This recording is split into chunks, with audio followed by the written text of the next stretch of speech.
చిరకాల ప్రత్యర్థులు భారత్ పాకిస్తాన్ మధ్య మ్యాచ్కు రంగం సిద్ధమైంది. ఛాంపియన్స్ ట్రోఫీ గ్రూప్ ఏలో భాగంగా ఈ మధ్యాహ్నం ఇరు జట్లు దుబాయ్ వేదికగా తలపడనున్నాయి. మరిన్ని వివరాలు మా ప్రతినిధి నాగార్జున ప్రత్యక్ష ప్రసారం ద్వారా అందిస్తారు.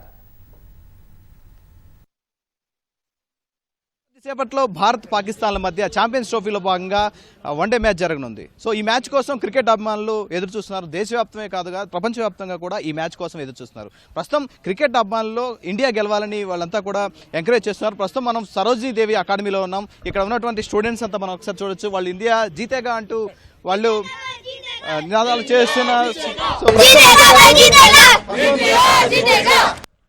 కిరణ్ గారు ఉన్నారు. సార్ చెప్పండి, ఈరోజు గేమ్ ప్లాన్ ఎలా ఉండాలి ఇండియాలో? నాగార్జున గారు మీరే చెప్పారు చాలా ఇంట్రెస్టింగ్ మ్యాచ్ అని చెప్పి. కాదు, నా రిక్వెస్ట్ ఏంటంటే ప్రేక్షకులందరినీ కూడా ఒక మ్యాచ్ లాగా చూడాలని, ఇండియా పాకిస్తాన్తో ఆడుతున్న జస్ట్ ఒక క్రికెట్ మ్యాచ్ చూడాలని. కాకపోతే మీరు అన్నట్టుగా నాగార్జున గారు, ఇండియా ఏంటంటే టాప్ ఫామ్లో ఉంది. మన దగ్గర ఏంటంటే అందరూ గేమ్ చేంజర్స్ అంటే సింగిల్ హ్యాండ్లో గెలిపించే ప్లేయర్స్. రోహిత్ శర్మ కానీ, శుభ్మన్ గిల్ కానీ, విరాట్ కోహ్లీ కానీ, రవీంద్ర జడేజా కానీ, షమీ కానీ, అంటే 8-9 వరకు కూడా గేమ్ చేంజర్స్ ఉన్నారు. అదే మీరు పాకిస్తాన్తో కంపేర్ చేస్తే అక్కడ ఒక్క గేమ్ చేంజర్ కూడా లేడు. ఉన్న ఫకర్ జమాన్ ఇంజరీ అయ్యాడు. ఇంకో అటువంటి మనకి మొమెంటం ఏంటంటే మనం గెలిచి 10 రోజులు అక్కడే ఆడి దుబాయ్లో ఆడుతున్నాం.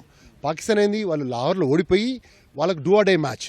కానీ ఒకటి ఏంటంటే ఒక ప్రాబ్లం ఏంటంటే పాకిస్తాన్లో ఉంటే 11 మంది రిజ్వాన్ క్యాప్టెన్సీలో కనుక వాళ్ళందరూ కనుక గేమ్ పుల్అప్ చేశారనుకోండి, ఆటోమేటిక్గా వాళ్ళకి గెలిచే ఛాన్స్ ఉన్నాయి. బట్ ఇంకోటి ఏంటంటే మీరు లాస్ట్ మ్యాచ్ మనం గమనిస్తే బంగ్లాదేశ్ 33 for 5 నుంచి 228 పోయినిచ్చాం. రీజన్ ఏంటి? 2 క్యాచెస్, ఒకటి రోహిత్ శర్మ స్లిప్లో, ఒకటి హార్దిక్ పాండ్యా మిడ్ ఆఫ్లో, ఒక స్టంపింగ్ మిస్ అయ్యాడు. ఈ ఫీల్డింగ్ అయినా మిస్ అయ్యామనుకో definitely Pakistan will take over. అంటే ఆ లెవెల్లో ఆ మిస్టేక్స్ చేయొద్దు అనేది నా కోరిక. ప్లస్ ఒక భారతదేశంగా ఒక అకాడమీ సర్వీస్ నడుపుతున్నందుకు నా పిల్లలు కూడా దేశానికి ఆడాలని కోరిక. కాబట్టి 100% దేశం గెలుస్తుంది, డౌట్ లేదు. కానీ ఎంత కన్విన్స్గా గెలుస్తున్నది మన ఇండియన్ టీం ప్రాక్టీస్లో ఉంటుంది అన్నట్టు.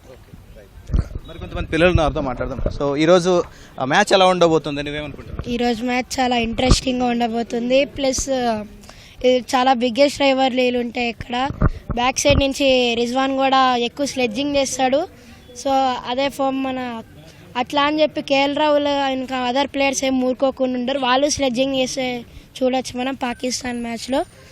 ఇంకా గిల్ ఏమో ఇప్పుడు ఇన్ఫార్మ్ బ్యాట్స్మెన్ ఉన్నాడు. సో గిల్ ఇంకో 100 వస్తే ఇంకా అందరికీ హ్యాపీ ఉంటుంది, ఇంకా టీం కూడా గెలుస్తుంది. కాబట్టి so hope India win.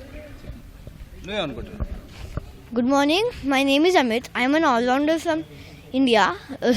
From Sarojini Academy. చెప్పండి, మీరేమనుకుంటున్నారు? నా పేరు మారుతి, నేను సరోజిని క్రికెట్ అకాడమీ విద్యార్థిని. అయితే ఈరోజు ఇండియా వర్సెస్ పాకిస్తాన్ మ్యాచ్ జరగబోతుంది. అది ఇంట్రెస్టింగ్గా ఉంటుంది. అయితే నేను పాకిస్తాన్ గురించి మాట్లాడతా. అయితే షాహీన్ అఫ్రిది ఉన్నాడు, ఈజ్ అ ఫాస్ట్ బౌలర్. అయితే వచ్చేసి ఆయన ఒకవేళ ఫామ్లోకి వచ్చాడు, అయితే టాప్ ఆర్డర్ బ్యాట్స్మెన్స్ని ఒక వికెట్ తీసేశాడు అనుకోండి, అయితే వచ్చేసి దాంతో పాకిస్తాన్ డిఫెండ్ చేయగలుగుతుంది బ్యాటింగ్లో అనుకుంటున్నాను నేనైతే. థ్యాంక్ యూ, జై హింద్. రైట్, చూడొచ్చు మనం ఈరోజు ఇండియాకు ఉన్నటువంటి చాలా అవకాశాలు ఉన్నాయి. ఈ మ్యాచ్లో అందరూ కూడా చాలా బాగా ఆడుతున్నారు. దాంతోపాటుగా చివరి లాస్ట్లో జరిగినటువంటి మ్యాచ్లో కూడా కోహ్లీ కూడా ఫామ్లోకి వచ్చారు. కాబట్టి సో ఓవరాల్గా టీమ్ ఇండియా చాలా బలంగా ఉంది. పాకిస్తాన్ ఆల్రెడీకి ఒక మ్యాచ్ ఓడిపోయి మ్యాచ్ ఆడుతుంది. కాబట్టి దుబాయ్ వేదిక ఉన్నటువంటి పిచ్లన్నీ కూడా మనందరికీ బాగా అలవాటు. కాబట్టి సో ఈ మ్యాచ్లో పక్కగా ఇండియా గెలుస్తుందని చెప్పేసి వీళ్ళంతా కూడా నినాదాలు చేస్తున్నారు. ఇండియా జీతేగా అంటూ నినాదాలు చేస్తున్నారు.